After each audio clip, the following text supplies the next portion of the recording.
Hello મિત્રો, તો કેમ છો બધા? મજામાં જશો તો સ્વાગત છે નવા વિડીયોમાં.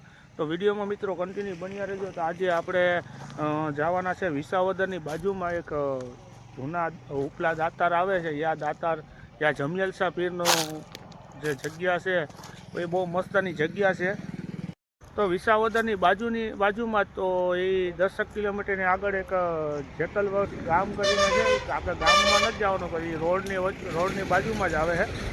રોડની બાજુમાં એક નાનો એવો ડુંગર છે. તો ડુંગરમાં દાતાર બાપુની જગ્યા છે અને વીર બાવાવાળાના દર્શન ધામય છે. તો આપણે મિત્રો તો વિડીયોમાં કન્ટિન્યુ બન્યા રહેજો. તો આપણે ઉપર જઈએ, દાતાર બાપુના દર્શન કરીએ અને વીર બાવાવાળાના આશ્રમે પણ દર્શન કરીએ. તો વિડીયોમાં કન્ટિન્યુ બન્યા રહેજો.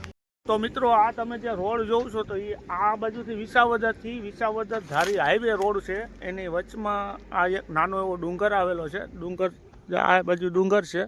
આથી આ રસ્તો છે. અહીંથી ઉપરથી આપણે ગાડી લઈને જવું, જ્યાં સુધી જવાય ત્યાં સુધી જઈશું, બરાબર. અને આ છે વિસાવદર ધારી હાઈવે ઉપર જ છે. તો જો આ એક અહીં આપણે જે છે વીર બાવાવાળાના દર્શન ધામ, બરાબર. અને અહીંયા છે દાતાર બાપુની જગ્યા.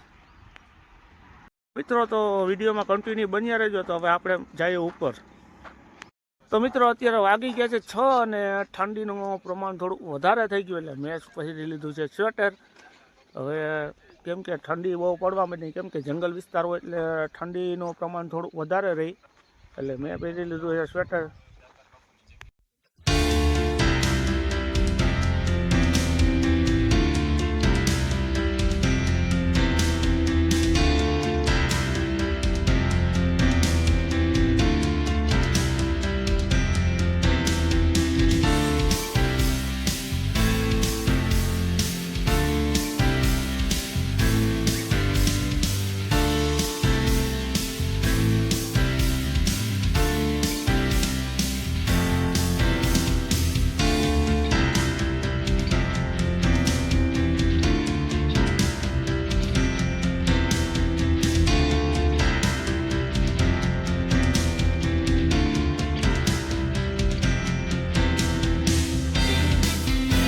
તો મિત્રો, ફાઇનલી અમે દાતાર બાપુની જગ્યાએ પહોંચી ગયા છીએ.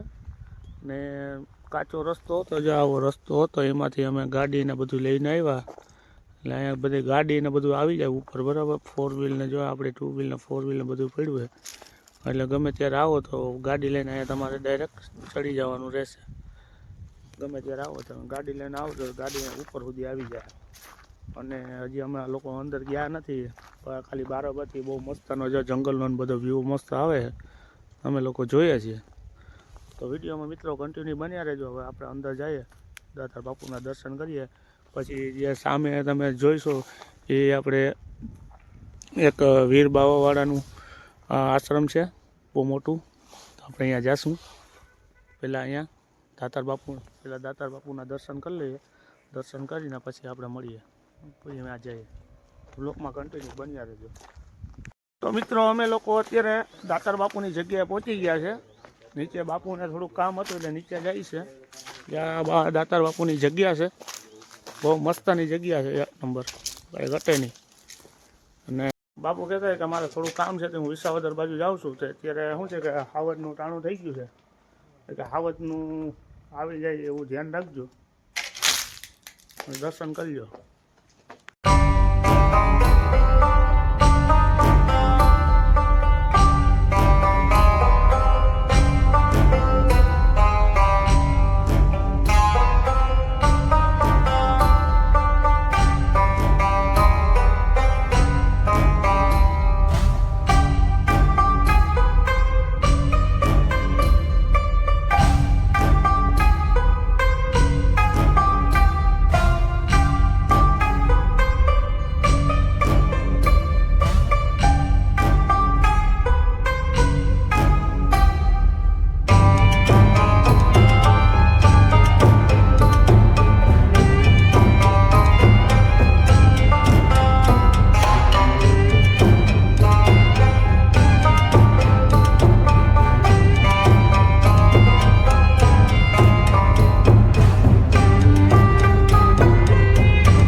મિત્રો આ જે દાતાર બાપુની જે જગ્યા છે તો એ આ લોકોનું કહેવાનું એમ છે કે જે પહેલાં જે દાતાર બાપુની છે ને આ જૂની જગ્યા છે અને જુનાગઢમાં છે એ પણ જૂની જ જગ્યા છે, પણ આપણે ઇતિહાસની એટલી બધી કંઈ ખબર નથી, પણ બધા એમ કહે કે આ દાતાર બાપુની આ જૂની જગ્યા છે, એટલે બધા માણસો વધારે પૂરતા અહીંયા આવે છે.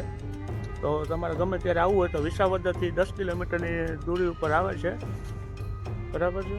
તો અહીંયાથી કાચો રસ્તો હતો, કાચા રસ્તા ઉપર તમે ચડી જાઓ એટલે તમને પૂરી જશે.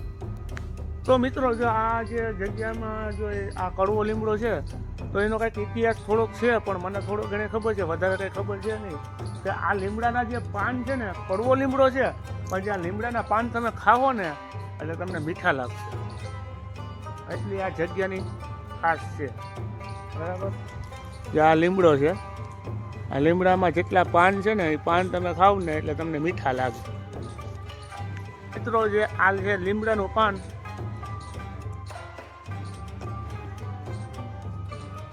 જરાય કડવો નહીં, મીઠો. હા યાર મીઠો લીમડો, મીઠો લીમડો એમ બાપુ એક નંબર. હા જો એ તો પણ ખાઈ છે કડવો લીમડો. નામ કડવો પછી એ નહીં કડવો, આ તો મીઠો. મજા આયા. તો મિત્રો જો આ જે લીમડો છે ને કડવો લીમડો કહેવાય, પણ કડવો લીમડો નથી, પણ મીઠો લીમડો છે. આ એ તો ખાય છે ભાઈ, મીઠો છે કે ખાઈ લીધો, મીઠો છે. હે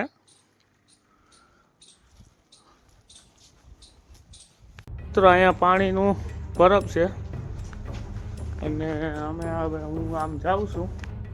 એક અહીંયા મામાદેવનું મંદિર છે, અહીંયા કાંટો મારતા જઈએ પછી મળીએ. તો અહીંયા એક નંબર બેઠવાની બહુ મસ્ત વ્યવસ્થા છે, એક નંબર વ્યવસ્થા છે. જે અત્યારે કેરીના મોલય આવી ગયા છે, બહુ મસ્તના. અને અહીંયા બહુ મસ્ત બેહવાની પણ મસ્ત જગ્યા છે, કેમ કે વન્ય પ્રાણીઓ બધા આવી જગ્યાએ બહુ આવી જાય. તો મિત્રો અમે લોકો ઉપરથી નીચે આવતા રહ્યા છીએ અને દાતાર બાપુના દર્શન ને બધું કરવાવાળાની જે જગ્યા હતી અમે લોકો અહીંયા ના જઈએ ગયા, કેમ કે અહીંયા બધું બંધ હતું, તાળું મારેલું હતું, એટલે પછી અમે લોકો અહીંયા ગયા નહીં.